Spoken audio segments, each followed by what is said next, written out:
I was very fortunate to have known a very, very smart business consultant named Jim Rohn. I first met Jim shortly after I had been on Robert Schuller's Hour of Power back in 1986. Dr. Schuller had suggested that I become a professional speaker. And since I had no connections in that industry, didn't really understand at the time what it took to be a professional speaker, he was generous enough to connect me with a number of people who were connected with his church, his mega church down in Southern California. Brian Tracy, Danny Cox, Jim Rohn, a number of other people who were and still are tremendously successful people. Now, we lost Jim Rohn a few years ago, but Jim is really, if you ever get a chance to go listen to any of his audios, man, I really, really recommend it. But he had two quotes that I thought, his name came up in a conversation recently, and I started thinking about two of the quotes that he was well known for that really had huge impact on me personally. And I think that every business person should be paying attention to this. So, quote number one was simply, the book that you don't read won't help. Yeah, the book that you don't read won't help you. Okay, so and the other quote was, successful people have big libraries, poor people have big TVs. That may be a little bit of an unfair statement overall, because but it really smacks loudly of what the priorities are for successful people. Reading has been an extremely important part of my regular schedules every single day for years now. I've read thousands of books over the years, because any type of education that I got in college a long, long time ago has really diminished in value. So books are so important. And as part of my weekly programs, my weekly uncopyable business programs, I'm going to start doing these periodic talk about books that I have read, books that I strongly recommend for you to read. So, hey there, everybody. Steve Miller, better known as Kelly's dad, marketing gunslinger, like I said. Welcome to this week's uncopyable business program. And I'm talking about books. And I've got 5 books picked out for you today that I very strongly recommend every single one of these. I'll talk a little bit about them, tell you why I think they're important, and then I would suggest you go out and get them. A couple of them are fairly deep and ponderous, and I shouldn't say ponderous, but you got to work at it to get through them. One is very recent. You've probably heard about it, but I'm going to guarantee you at least 2 of the 5 books that I'm going to share with you, possibly up to 4 of the books you have never heard of. So I'm going to start with the biggest one first. This one is a little gem. This is a gem, not a little gem. This is a big gem. Here it is right here. It's called Footnotes, and it's written by Kenneth Cole. Yep, the fashion icon Kenneth Cole. And he wrote this a few years ago. And basically, this is a business book. That's really all it is. I mean, he goes through and he's talking about things that happened in their past. But he is in here. He's talking about how he built up the brand Kenneth Cole and the company Kenneth Cole. And I want to read to you. I'm going to read a little bit out of each one of them, but definitely I want to read to you a paragraph in here right at the very beginning of the book that gives you an idea of what I'm talking about the value of the information that is inside of this book. And you can see I've got, there's a lot of lot of flags, a lot of post-it notes in there, and I've got highlights all over the place in here, notes written in here. So anyway, here's the paragraph that I want to read for you and make you want to go out and get this book. I spend a major part of my waking hours, in other words, working hours, So he says, in other words, working hours, making things that no one needs, but fortunately for me, many think they do.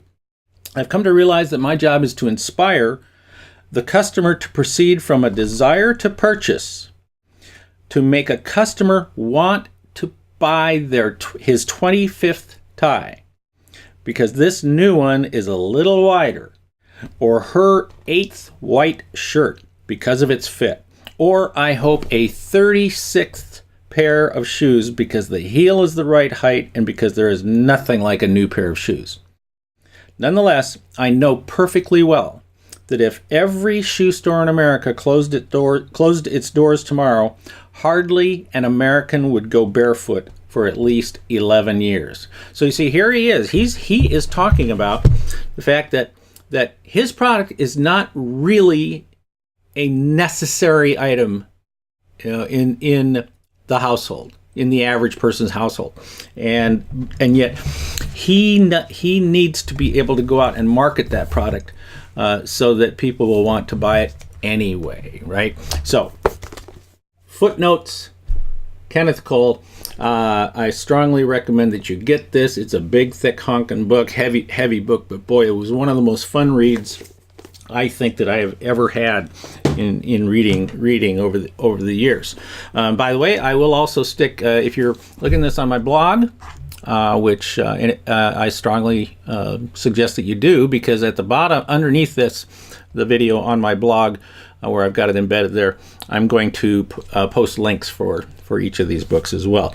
Okay, the second book I want to talk about is a recent book that has been selling like crazy in the business industry. It's called Thinking Fast and Slow, all right, by Daniel Kahneman. I have been fascinated with Daniel Kahneman for many years now, and oops, I'm blanking on his partner's name, but anyway, and in fact, Michael, what's his name? Michael. Blindside Michael. I'm blanking on his name too. Anyway, I'll think of his name as we're going along here. But anyway, this book is about something that Kahneman and his partner had developed on the study of heuristics. Now, many of you who have followed me for several years, you know that I am fascinated by the study of heuristics. And heuristics basically means that we don't see the world as it is. We see the world as we are. We look at things and we see things based on the way we are raised, the people we're around, the country we live in, the part of the country that we live in, these schools we go to, our parents, all these different things. But and as a result, we develop a heuristic, a way to see the world, and you know that we don't all agree with each other, and that's fine.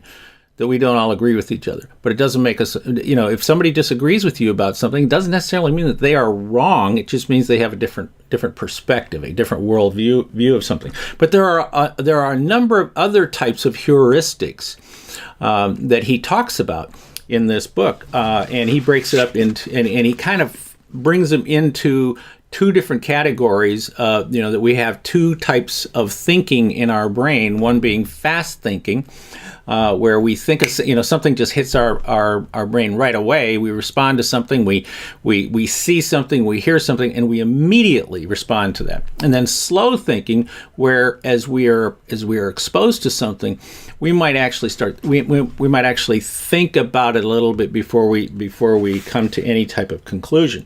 Like in here, in one section, he talks about the priming heuristic. And the priming heuristics means that, and I should point out that he has written this book, and ostensibly it says in here, it's teaching the reader how these two ways of thinking shape our judgments and our decision making. We can also read this as marketers to understand how we can better communicate with our prospects and with our customers, and actually like prime the pump, so to speak, prime them into thinking a certain direction, into kind of showing them, very often we are dealing with people who don't necessarily agree that they have a need with our product or service. And so what it might be important for us to do is to prime the pump a little bit, to maybe expose them to a very different way of looking at things, and that ultimately they do come over to our way. That's sort of priming the pump. All right. And there's a whole bunch of other different heuristics in here that they talk about. This is really, really fascinating reading. It's thick. Okay, and it's written from an educator's perspective. So that one is going to take you a while, but boy, I'll tell you what, you cannot beat that book at all. It's really, really great. My third book, this one is called Warfighting. This is the U.S. Marine Corps' book of strategy. All right, this is what they study and they follow when they are teaching strategy to new Marines. Something in here, for example, one of the things they talk about is different styles of warfare. War, like for example, in here they say warfare by maneuver, okay, as compared to warfare by just attacking with strength, just going full on into the enemy's camp, right? And just beating them up with the strength of your force, right? What if your force is not that big? It's not that strong.